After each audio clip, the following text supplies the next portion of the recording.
Russia was 3 weeks, or less than 3 weeks, into its invasion of Ukraine when this story broke. Quote, the Russian military has lost at least 3 generals in the fight, according to Ukrainian, NATO, and Russian officials. 2 American military officials said that many Russian generals are talking on unsecured phones and radios. In at least one instance, they said, the Ukrainians intercepted a general's call, geolocated it, and attacked his location, killing him and his staff, end quote. The detail about Ukrainian tracking Russian military leaders through unsecure phones and radios was first reported in the very last paragraph of a New York Times story by reporters Helene Cooper, Julian Barnes, and Eric Schmidt. Since then, we've seen an astounding number of reports about senior-level Russian military leaders being killed in action in Ukraine. Now, NBC News cannot verify each and every one of these reports, but at least a few of them have been verified by news outlets like the New York Times and even by Russian media itself. And today we got this provocative headline from the Times. Quote, U.S. intelligence is helping Ukraine kill Russian generals, officials say. Now, the story's written by the same 3 reporters who broke that story about the Russian generals being targeted through their phones just 3 weeks into the war. According to the new report, the United States has been providing Ukraine with intelligence on Russia's military units, which, quote, has allowed Ukrainians to target and kill many of the Russian generals who've died in action in the Ukraine war. This new reporting from the Times would help explain why so many Russian commanders and generals have found themselves on the wrong end of Ukrainian missiles. It would also be consistent with NBC News' own reporting from last month, which said that the U.S. is providing near real-time intelligence on Russia's military movements. But after the New York Times published today's story, saying U.S. intelligence was helping Ukraine kill Russian generals, senior U.S. military and intelligence officials started pushing back in very strong terms. A spokesperson from the National Security Council called the story's headline misleading and called the story itself irresponsible. They said, quote, the United States provides battlefield intelligence to help the Ukrainians defend their country. We do not provide intelligence with the intent to kill Russian generals, end quote. But a little bit later, the Pentagon spokesman John Kirby also said that. We do not provide intelligence on the location of senior military leaders on the battlefield or participate in the targeting decisions of the Ukrainian military. We do not provide intelligence on the location of senior military leaders on the battlefield or participate in the targeting decisions of the Ukrainian military, end quote, full stop. Now, here's the interesting part. Neither the NSC statement or what Kirby said actually contradicts the New York Times' reporting. The Times does not say that the U.S. provided this intelligence with the intent to kill Russian military leaders or that they participated in the decisions to target those leaders. But the pushback here says something about how the U.S. wants the world, or maybe it's Russia, to understand its involvement in the war. This evening, NBC News has reported yet another story about U.S. intelligence playing a key role in Ukrainian attacks.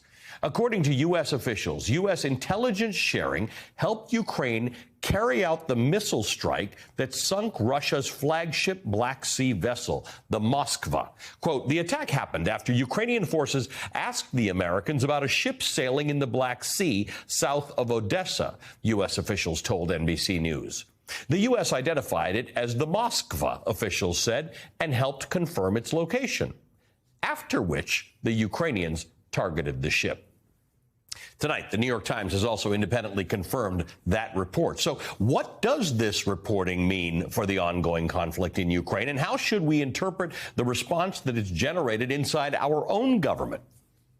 Joining us now is the New York Times national security reporter Julian Barnes. He's the lead byline on that story about U.S. intelligence being used to target Russian generals. Julian, thank you for joining us tonight. I have to ask you, you've been doing this for a long time. You report on these things. Sometimes the government doesn't like what the press reports on stuff. This has had an unusually strong feeling of pushback. Why?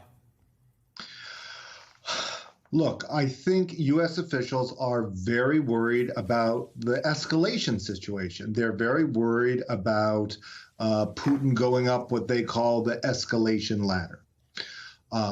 And you're right, there was some very sort of strong language out of the NSC and the Pentagon, but they weren't really disputing what was in our story. We weren't saying there was an intent to kill. We didn't even use that language.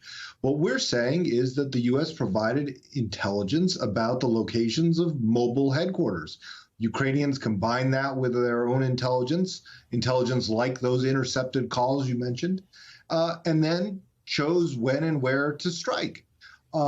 We explain that in the story. That's what's happening.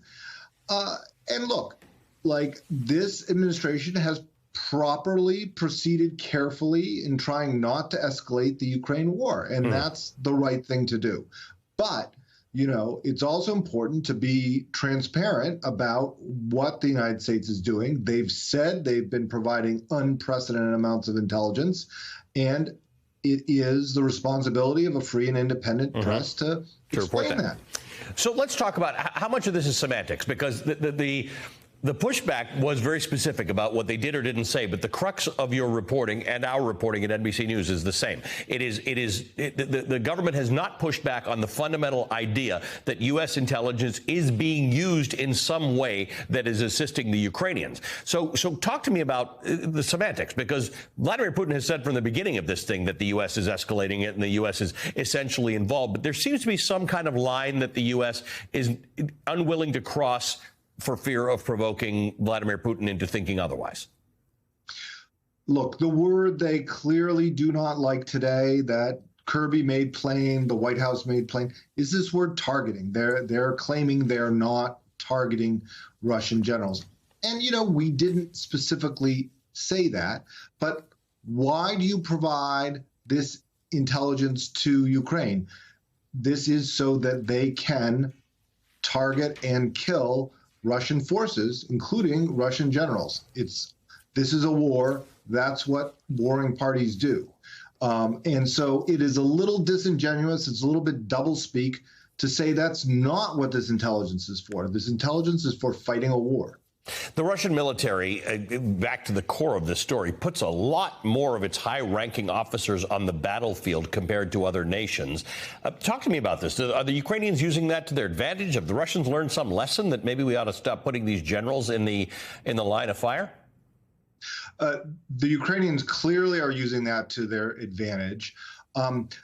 The Russians, I think, would love to change it, but they can't, because this is how their military is structured. Look, in the U.S. military, in NATO militaries, there's a lot of responsibility pushed down as close to the front lines as possible. Even in the U.S. Army, a private has a lot of responsibility to make a decision of whether to shoot or not. A lieutenant colonel commanding a battalion has a lot of responsibility to alter the battle plans in their area to be as effective as possible. That's not true in the Russian military. In the Russian military, a junior officer, an enlisted person, they can't make their own decisions. They can't alter the plan. Only the general officers alter the plan. To be able to know how to alter the plan, you need to be at the front lines. So they're pushing their general officers really close to the front lines of the battle. And Ukraine has been able to take advantage of that. I want to go back to your reporting. Obviously, without getting into your sources for the story, this information came from somewhere. Somebody in the U.S. government wanted this information to become public. Why? It's always hard for reporters to answer those, but there's a lot of misunderstanding about how national security reporting works. Sometimes there are platters with all the information handed out, but that's not usually how it happens. Usually you get a little bit of information here, a little bit of information there, you put it together, talk to other people and see if it's right. You put together a story and then you test that again. You test your theories. You test your information. Is it correct? It's not like somebody wants the whole story to come out. But look, I think that there are people who think that this information is not escalatory, is not going to push Putin up the ladder, and that there is there's some benefit in Putin knowing how much support the Ukrainians are getting, how tough a fight he has on his hands. He certainly knows that, but with $33 billion in aid coming and a big flow of information, this is going to be a long, tough fight if Putin wants to continue. And that's, I think, part of the message that some people want out. Yeah, I think that's relevant because in late January and early February, when we were talking about this fight and the way it was supposed to go, there were a lot of people who didn't think the Ukrainian military had what it would take to fight Russia. So the idea that they've got more than maybe Russia even thought they do, and some of that with the help of the United States, is relevant. Thanks for your great reporting by you and your team, the New York Times national security reporter Julian Barnes. We appreciate it. Thank you. All right.